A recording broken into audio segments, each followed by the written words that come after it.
Hey, prospective viewers, got a second little known tip today about how to modify the STAR approach to designing answers to behavioral questions to make your answers even more engaging. If you like this video, please click the thumbs up, share it with a friend, and thank you to all of you who subscribe to our channel.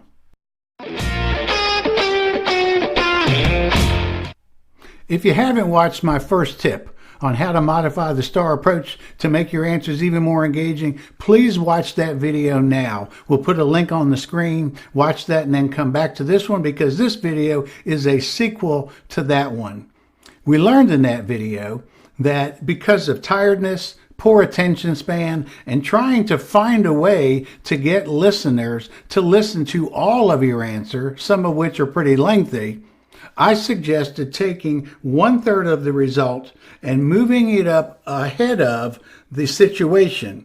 That way, we are saying the most important part of the answer first, telling them, hey, this story has a happy ending. It's a successful story. You might want to hang around and watch all of it.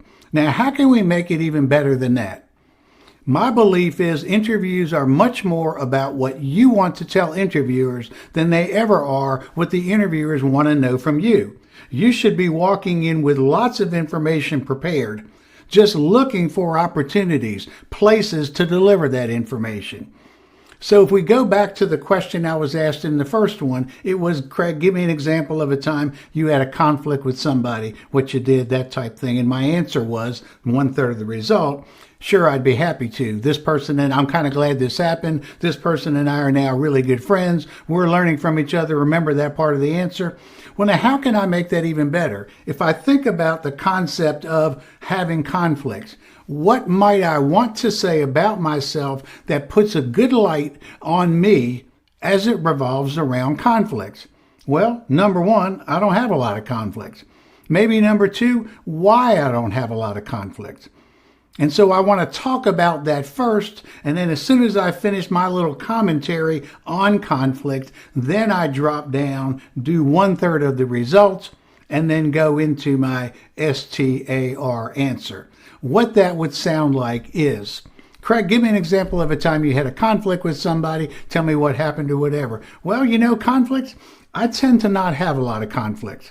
I established a habit long ago that whenever I'm in disagreement with somebody, I always seek to understand them and their perspective first before attempting to get them to understand me. And what that kind of translates into is often we just have a very respectful discussion about two different perspectives, and it never really gets to what you would consider to be called a conflict. I can, however, remember one time I had a conflict, and I'm kind of glad this happened because this guy and I are now really good friends, and I go right from my commentary right into 1/3 of the result. In that way, I'm using their question to my benefit to say something I wanted to tell them that they didn't really require as part of the answer, but it sure does show me in a good light.